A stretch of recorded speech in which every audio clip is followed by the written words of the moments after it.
Okay, today we're doing the fuel filter on the 91 ZR1 Corvette. GM used these metal filter with threaded ends on both sides in lots of different cars and trucks once fuel injection came in the 1980s, late 80s, early to late 90s. These filters are very common. Now in the Corvette, it's located behind the front passenger wheel, about there, and at about that height, just up underneath here. So we'll go and show that in a minute. Going to the back of the car here, because that filter is quite low on the car and the fuel tank is like up here, what happens is when you crack the nuts loose, you'll get a siphoning action and basically all the fuel in the tank is going to drain out. Kind of run all down your arms and everything else. It can be quite dangerous. So I don't recommend that anybody does this. You should just take it to a shop and get it done. But I'm just demonstrating what I did.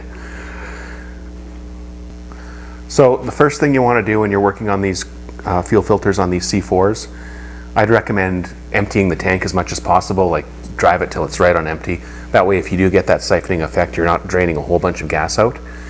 There's a couple of other things you can do too. Back at the fuel filler, right? You can take this plastic trim piece off. There's, I believe it's 4 Torx screws. Little Torx screws. And then there's a rubber, kind of a rubber grommety piece you can pull up. That's where the fuel pump is. And you could either disconnect the fuel supply line or even clamp it and prevent that siphoning action. So that's another thing you can do before you start cracking the fuel lines open. All right, now these fittings, the big one on the filter there is a 13/16, okay? And then the smaller one, the actual line, is a 5/8 wrench. So I'm just gonna hold the 13/16 here and see if we can pop the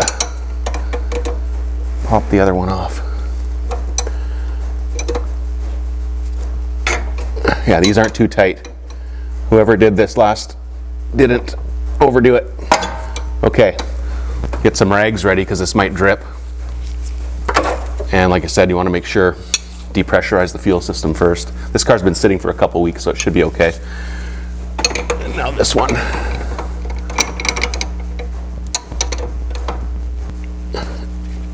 There, it's turning. And it is leaking a little bit, you can see. So we'll catch that. You might even need a little bucket. Okay.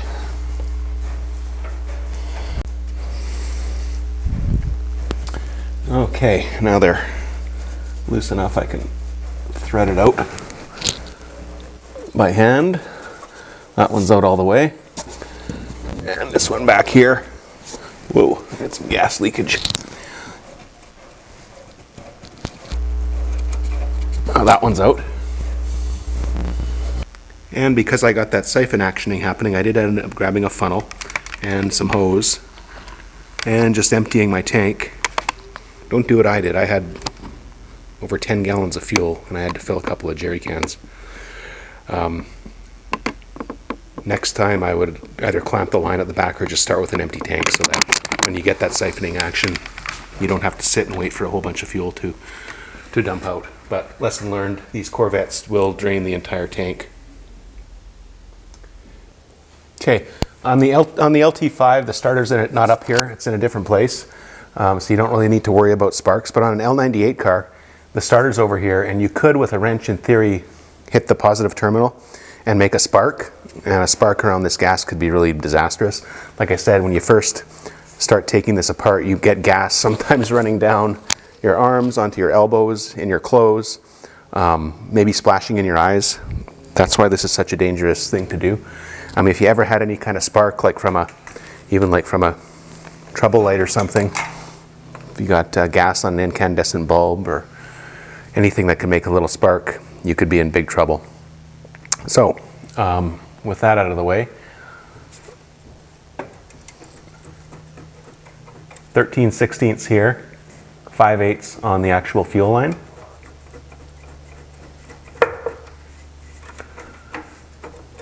And see, you're still going to get some residual gas spillage.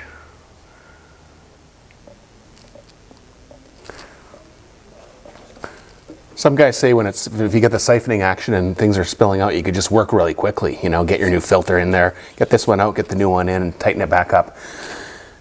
I don't know about that. I mean, you can do that, but that's pretty difficult. That's not fun to have gas spilling all over the place while you're trying to work quickly.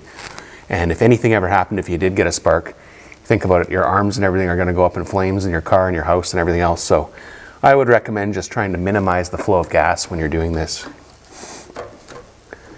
which you're not going to do because I don't recommend anybody does this.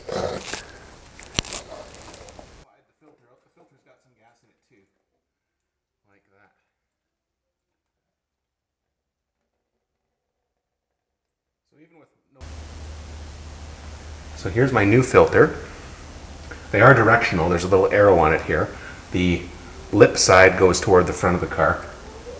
There is an arrow, a little tiny arrow on this one right here says fuel flows that way. So just make sure we orient it in the right direction. Here's my little bracket. Get on there and get it up into position. You want to be careful not to introduce any dirt. I cleaned this whole area with brake clean before I started, but you don't want to introduce any dirt into your line. Better to introduce it on this side because then it'll go through the filter, but regardless. Okay, we'll try and get these threads started by hand.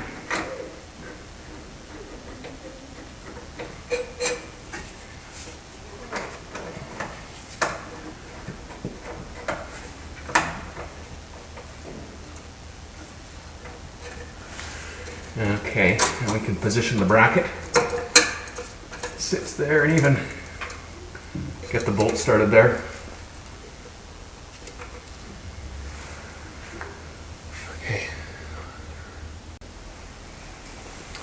Okay, now interestingly on this aftermarket filter, it's not 13/16 on the filter, it's 3/4, it's a little bit smaller.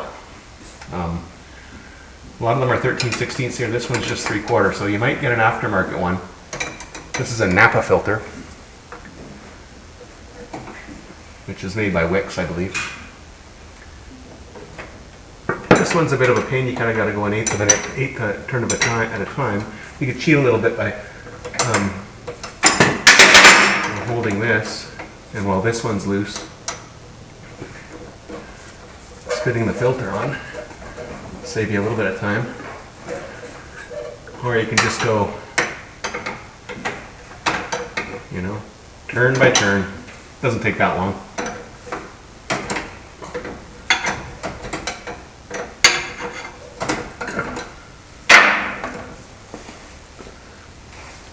Okay, and then we'll do a final snug up here now that these are getting tight.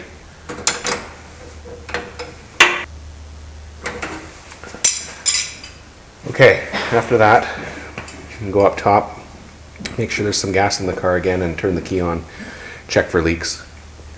And that's how you do these filters. Like I said, the Corvette's a bit of a pain because you have to be careful about the gas that you might be spilling. And finally, I just like to write when I did the work. So this is 12 of 23. And it's at 100, this car's got 88,000 miles or 143 thousand kilometers.